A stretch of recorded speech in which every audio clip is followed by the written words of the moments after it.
16. Die titel van my boodskap vanoggend is Die sorge van die lewe. Ons gaan blaai na Lukas 12. Mattheus, Markus en Lukas. 12 vers 22.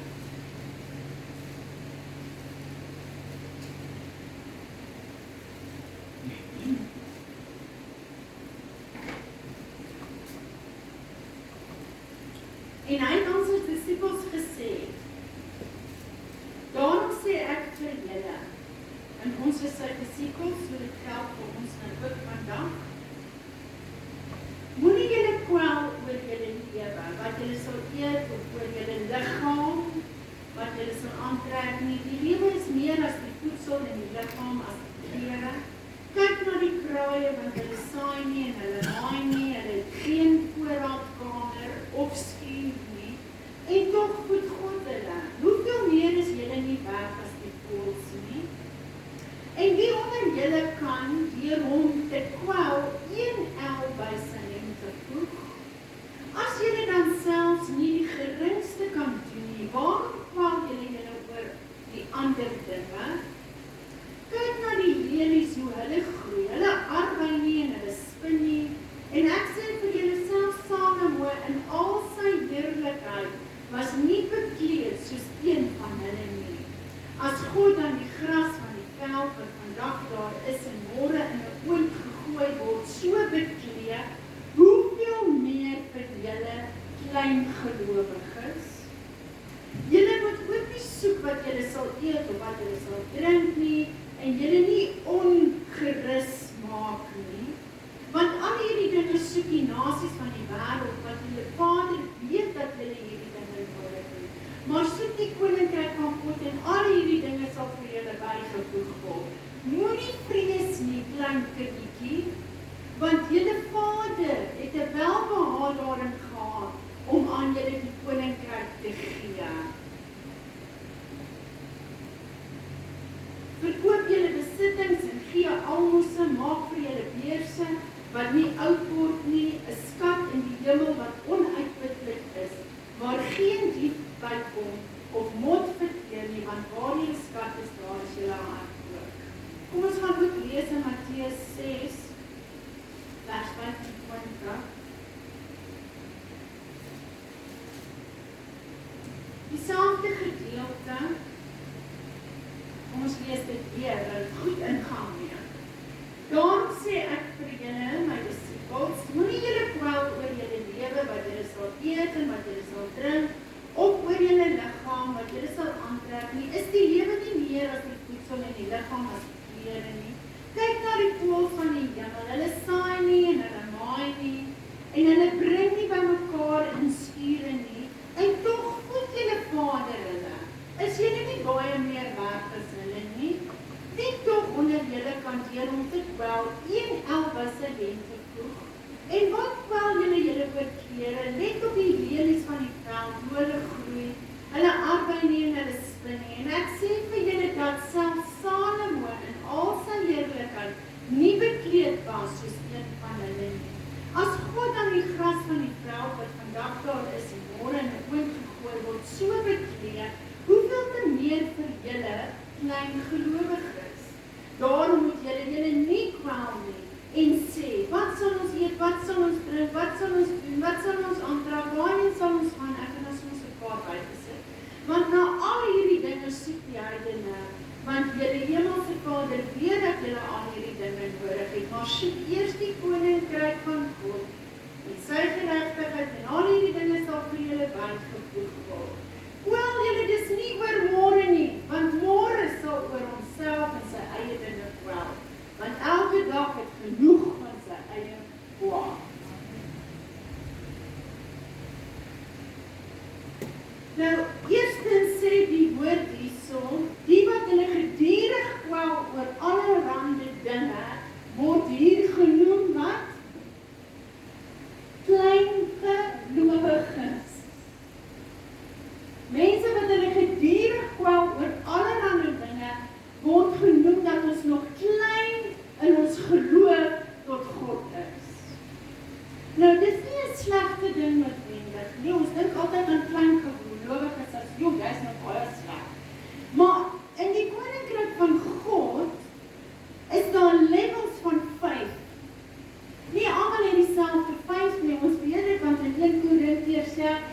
gee aan die wat baie geloof het om siekes te kan gesond maak. Soos daar is 'n dimensie van geloof.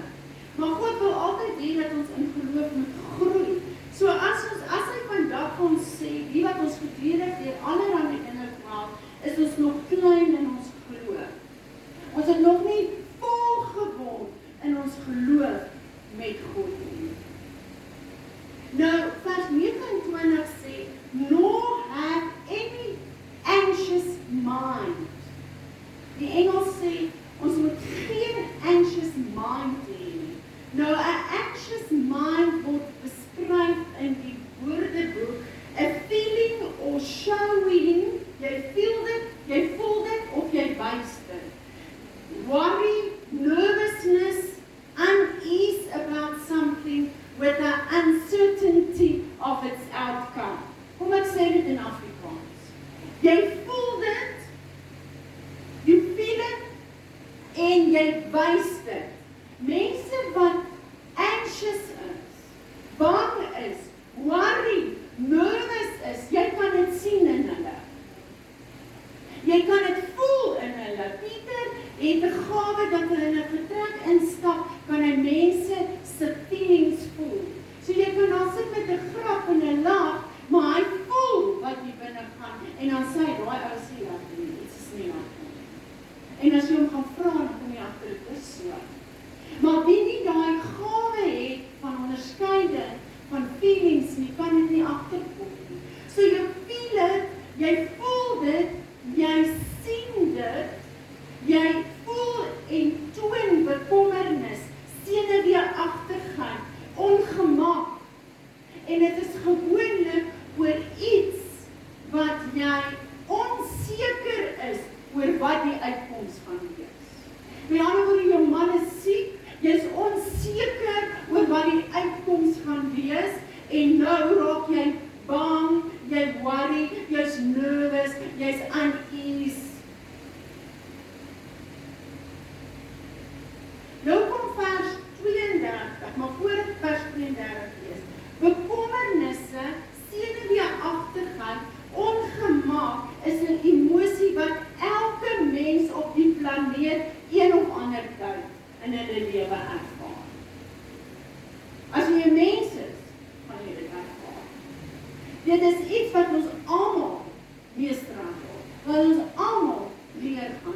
Ons kom almal in situasies wat onseker is. En daai onsekerheid van die uitkoms van die situasie maak dat ons bekommerd is, senuweeagtig of ongemak is. Miskien is party van julle onseker oor wat die toekoms van die kerk gaan wees met Emmy, nuwe pastoor. Nou raak jy bietjie bekommerd, bietjie senuweeagtig, bietjie uneasy about it. Want die onsekerheid van die uitkoms is wat al hierdie emosies in jou ontwikkel. En is normaal. En is natuurlijk. En daar is niks fout daarmee. Want ons is 'n mens. En as 'n mens is dit hoe 'n mens reageer. God het ons immers emosies gegee. Hy het ons nie emosieloos gemaak nie. Maar ons moet leer om daardie emosies in beheer te bring. En hoe om met daai emosies te werk. Nou, want as ons nie met die emosie werk nie, dan word dit 'n groter probleem. En dit raak naderhand 'n probleem onhanteerbaar. En dit raak naderhand 'n probleem wat alles in jou lewe beïnvloed, wat God nie wil hê moet wees. So hy sê in vers 32, sê hy, moenie vrees nie, want jy sien bekommernis, senuweeagtigheid, ongemaklikheid, onsekerheid word naderhand vrees. En vrees is nie 'n goeie ding, behalwe vrees vir God. Die enigste goeie vrees is vrees vir God. Want vrees veroorsaak dat selfs dit 'n tol eis op ons fisiese en ons geestelike gesondheid. Dit beïnvloed jou gesondheid, maar nie net fisies nie,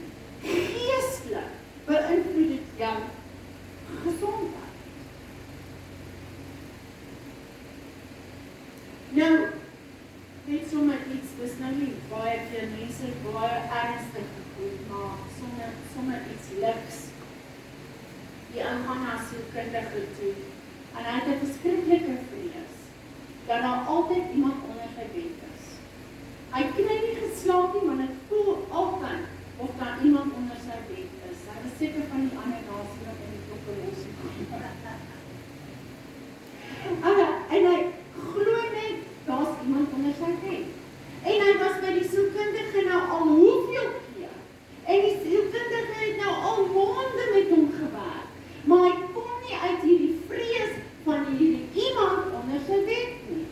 En eendag loop hierdie sielkundige in die dorp en die ou loop lekker happy sien in die straat en die sielkundige stop hom en hy sê, hoe gaan dit met jou? Wat het met jou gebeur? Hy sê, ja, ek is heeltemal genees.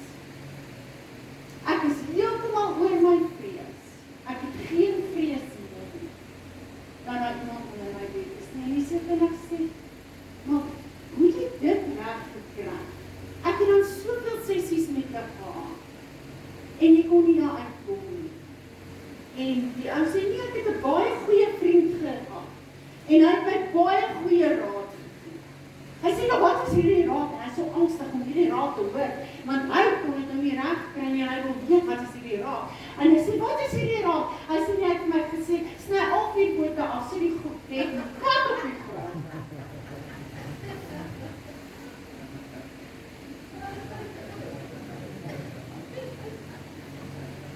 En daar is al sy vrees weg, dat iemand onder die bed is.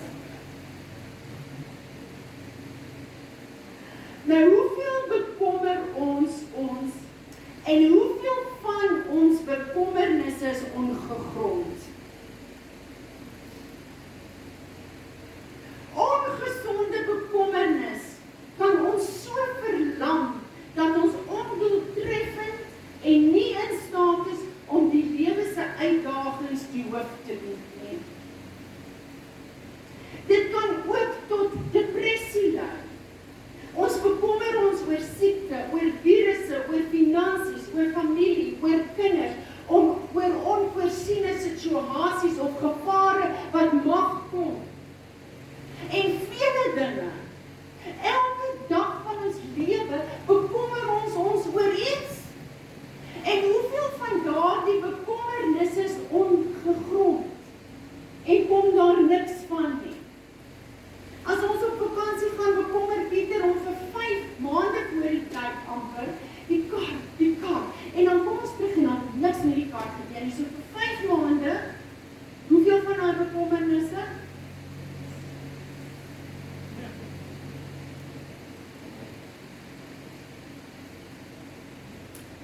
So waaroor is jou bekommerd vandag? Waaroor is jy bekommerd vandag? Ek wil 4 goedjies noem, wat jy dalk moet toepas, as jy bekommerd is oor dinge. En dit jou absoluut opvee, en jou lewe absoluut moeilik maak. En jy absoluut voel, ek kan nie met hierdie goed koop, hierdie bekommernis nie. Die eerste een is, verstaan dat bekommernis niks sal verander nie. Dis moeilik om daarby te kom om dit te verstaan. Om jou te bekommer, gaan nie die situasie verander nie. En jy moet dit vir jouself hardop sê. Jy moet vir jouself sê, Emmy, om jou te bekommer, gaan nie die situasie verander nie. Emmy, om jou te bekommer, gaan nie die situasie verander nie. Jy moet dit hoor, sodat jy kan inneem in jou gees. Hoor, sodat jy kan inneem in jou gees. Hoor, sodat jy kan inneem in jou gees. Bekommernis verander nie net niks nie. Dit voeg ook onnodige stres by vir elke dag. Dit voeg stres by jou lewe. En ons is alreeds so vasgevang in 'n stresvol wêreld, met alles wat rondom ons gebeur, dat jy jouself nie ook nog onder onnodige stres kan sit nie. Omdat jy bekommerd is oor iets wat nog nie gebeur het nie, maar wat jy bang is gaan gebeur.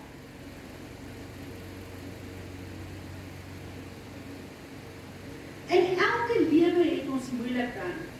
Maar wanneer jy bekommerd is, maak jy dit dubbel. Jy vermenigvuldig jou moeilikheid. In every life we have some trouble, but if you worry, you make it double. You double your trouble. You double your trouble. Om jou oor iets te bekommer, sal niks verander nie. So wat doen jy eerstens? Jy sê vir jouself, dit gaan nie die situasie verander nie. En dan vra jy die Here om jou denke te verander en jou bekommernis met meer geloof te vervang.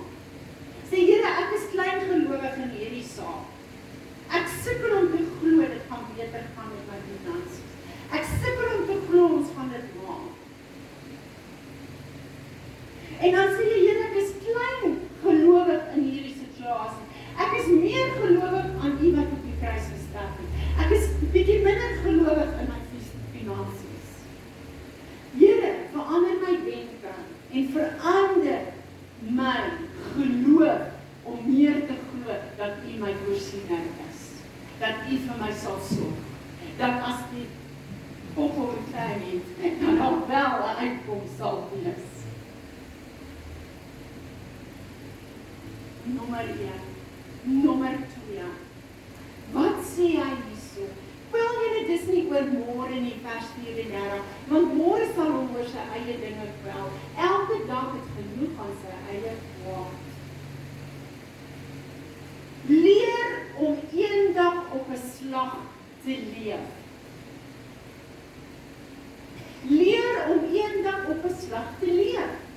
Jesus noem dat daar genoeg moeilikheid vir elke dag is, en daarom moet ons daarop fokus om elke dag te leef soos dit kom, sonder om ons oor môre te bekommer.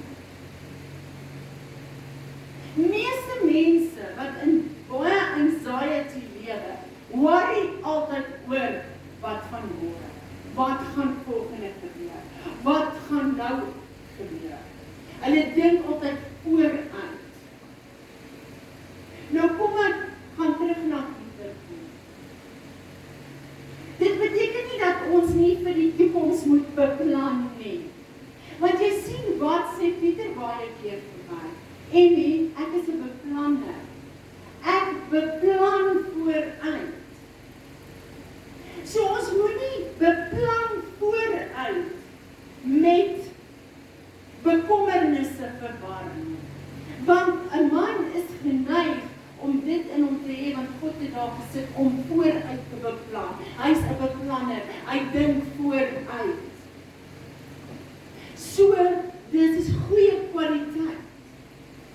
En hy's 'n absolute beplanner, hy's absoluut vooruitdenker.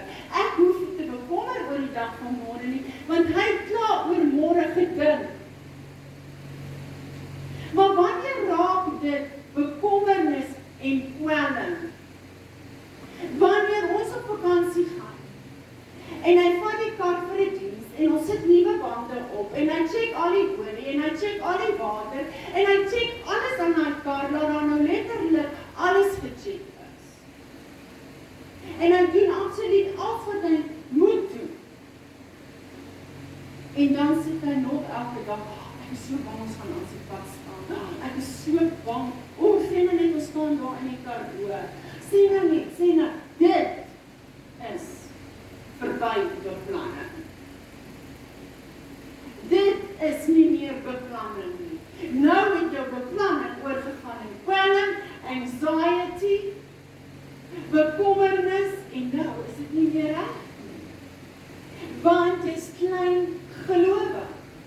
Jy het nie geloof daarin, dat as jy alles gedoen het wat jy moet doen, want God gee altyd 'n verantwoordelikheid vir ons, as ons die verantwoordelikheid nakom, as ons die padreëls nakom, ons ry die spoed, ons ry nie 200 km/h nie.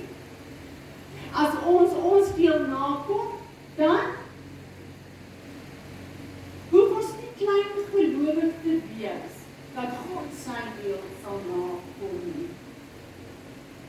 So beplan is goed, maar wanneer daai beplanning oorgaan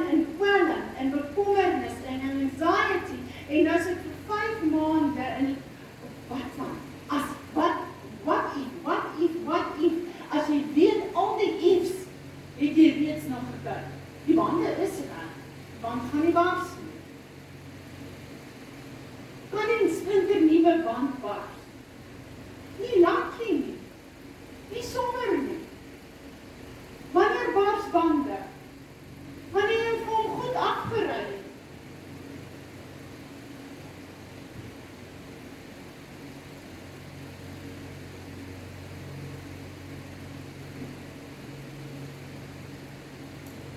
So, planning for tomorrow is time well spent. Planning for tomorrow is time well spent. Worrying about tomorrow is time wasted. Om oor môre bekommerd te wees is tyd wat jy mors, maar om vir môre te beplan is tyd goed gespandeer. Ongelukkig lewe die meeste mense of met spyt oor hulle verlede of die verlede, of bekommer hulle oor die toekoms. Kan ons leer om God 'n dag op 'n slag te vertrek? Challenge, kan julle leer om God 'n dag op 'n slag te vertrek? As alles dan vir vandag wat jy moet opgetrek vertrek. Psalm 68 vers 20 sê, geloof sy die Here. Dag na dag draai ons laste. God is ons heil. Dis geloof. Nie klein gelowig, groot gelowig in God. Jy sien, ons het nog nie in volle besef wie ons in Christus is en wie God ons sien as nie. Ons is nog klein gelowig. Ons moet nog meer en meer besef. Hy het jou. Hy het jou. Hy sê ek het jou in die palm van my hand en niks en niemand kan jou hier uitruk nie. Niks. Hy het jou. Derde ding. So die tweede ding is een dag op 'n slag. Derde ding. Glo dat die Here vir jou behoeftes sal sorg. Jy ontvang na die mate wat jy glo. Dis ongelukkig glo. Jy ontvang na die mate wat jy glo.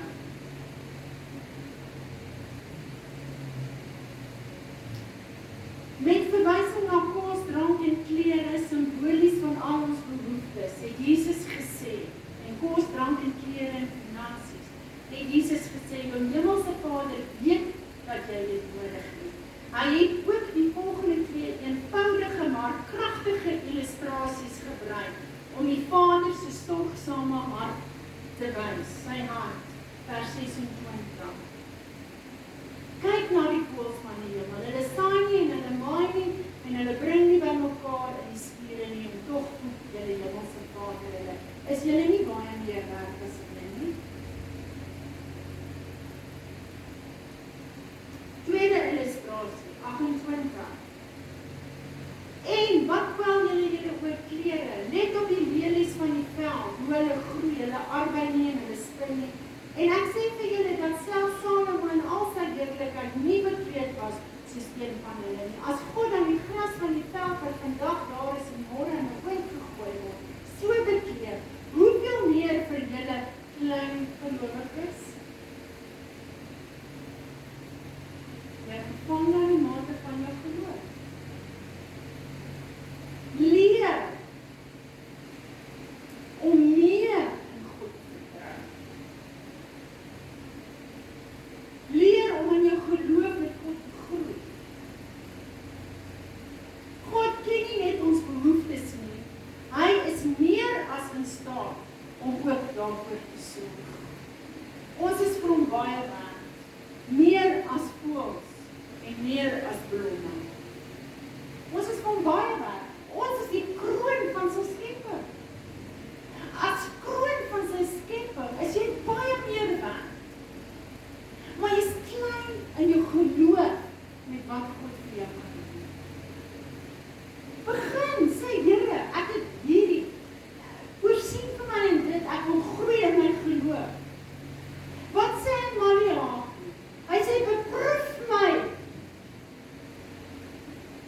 God beproef?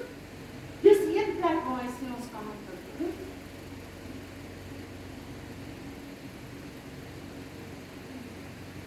Waarlik die Here weet hoe om na sy kinders te kyk. Hy weet. Hy het jou. Vierde laaste gedeelte.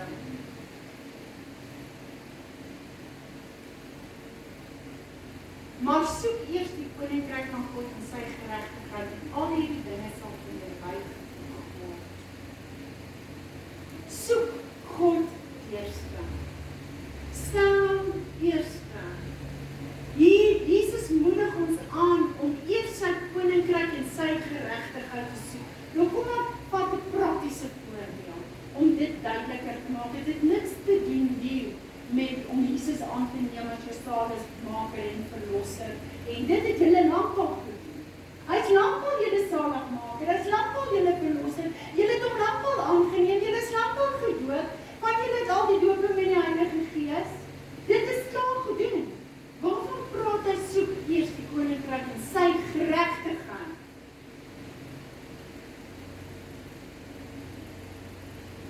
As jy nou byvoorbeeld finansiëel struggle, en jy sukkel regtig finansiëel, en jy sukkel met werk, maar jy het lang vingers, en jy steel, en elke keer as jy werk kry, dan steel jy van jou werkgewer, of jou werk, die wat jou werk gee. En jy bly steel, en jy bly steel, en jy bly steel, en dan word jy uitgevang, en dan word dit gesien dat jy steel, en dan verloor jy jou werk. By iedereen se werk is hulle baie streng. As hulle jou vang, hulle het mense al gevang van die pasiënte wat nie hulle kos wil hê nie, 'n toebroodjie vat en eet en hulle is daaroor gevalle.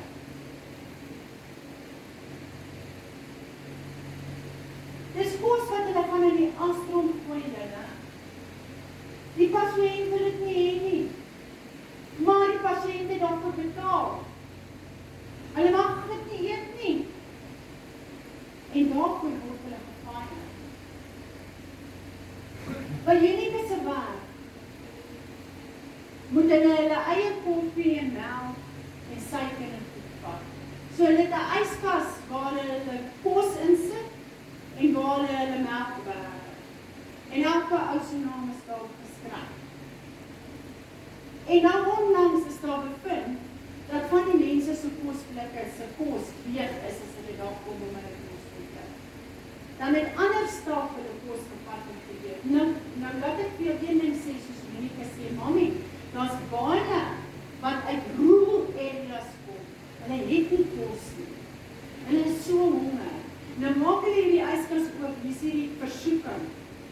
Ek gaan maar vat, niemand gaan weet, ja, ek is so honger. En dan vat hulle dit, en hulle eet dit, want hulle is so honger. Sy sê, mami, ek het simpatie daarvoor. En as my kos gevat is, en ek weet is so iemand, sal ek nie eers daaroor worry nie, ek sal my vat nie eers saak maak.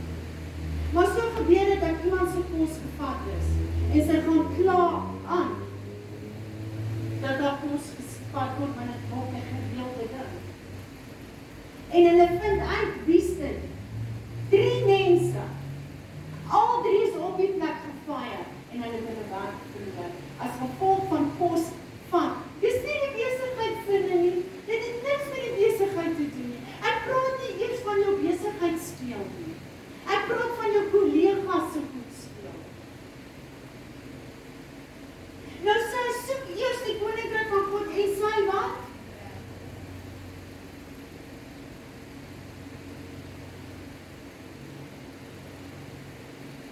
Dalk is dit tyd dat mense God se geregtigheid soek. So ondersoek jouself. As jy in 'n finansiële verknorsing is, ondersoek net eers 'n bietjie. Het jy gesteel? En weet jy wat? Steel moet jy justisie doen. Jy moet erken, jy moet gedoen, en jy moet regmaak en teruggee wat jy gesteel het. Dis wat die woord van God mense net kom en na jou toe kom en sê, ag, ek is jammer, hoor. Ek dink nie, dis genoeg nie. Mense wil nie eens erken dat dit is wat hulle doen. So hy sê, hy moedig ons aan, soek eers die koninkryk van God en sy geregtigheid. God wil hê dat ons as kinders van God in geregtigheid moet lewe. Geregtigheid beteken om reg te doen. Eenvoudig. Om reg te doen. God se woord sê vir ons wat moet ons reg doen. Met die versekering dat wanneer ons dit doen, alles wat ons nodig het, aan ons gegee sal word. Hierdie gesindheid help ons om ons harte daarop te plaas, om God meer lief te hê, as om in ons materiële, of ons honger, of ons watse behoeftes te voorsien. Want as jy God lief het, al is jy op hoe honger, sal jy reg doen. Dit verseker ons ook dat al die dinge waarvoor ons bekommer, deur hom versorg sal word. Moenie dat bekommernisse van môre jou verwagting in God vandag belemmer nie. Moenie dat jou bekommernisse van môre jou verwagting van God en in God vandag belemmer nie. Ek wil vinnig net weer daai 4 punte noem. Punt nommer 1 is, praat met jouself. Sê vir jouself, om te bekommer gaan hierdie situasie verander nie. Om te worry gaan hierdie situasie verander nie. En dan vra jy die Here om jou denke te verander en jou bekommernisse in meer geloof te laat groei. Sodat jy nie net klein gelowig kan bly nie, maar dat jy geloof kan groei. 2. Leer om een dag op 'n slag te leef. As jou man vandag nie 'n infeksie het na 'n operasie, jy moenie worry dat hy môre of oor 'n môre of die dag daarna gaan hê nie. Worry oor vandag. Here, dankie, vandag is hy fyn, happy. En prys die Here vir vandag. En as môre kom en as dalk 'n slight something, dan sê jy, Here, help en jy bid. Moenie oor môre bekommer nie. Nommer 3. Glo dat die Here vir jou behoeftes sal sorg. Glo dat God vir jou omgee, dat hy vir jou sal omsien en dat hy jou sal help. Leer om te glo. Miskien moet jy God beproef, miskien moet jy hom vra in klein, begin klein. Moenie nie môre vra vir 'n kar nie. Jy moet, soos wat jou geloof klein is, moet jy klein begin.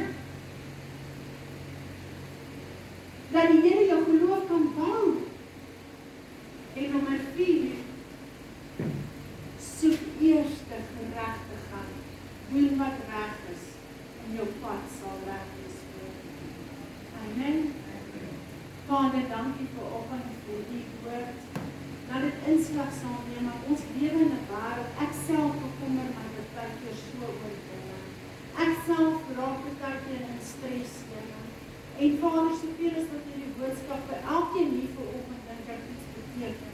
Beteken dit vir my ook om my ook net weer terug te bring, om minder oor dinge te kwel en te bekommer, maar om hierdie punte, Vader, toe te laat in my lewe, en dat U daardeur verheerlik sal word, Here.